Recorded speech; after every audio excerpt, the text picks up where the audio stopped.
So we ordered pizza here. This is another spot in Monroe.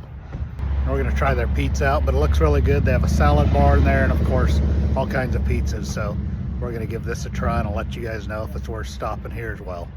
All right, trying a slice of pizza. Yeah, pizza's not bad. If you're ever going through Monroe, stop and give it a try.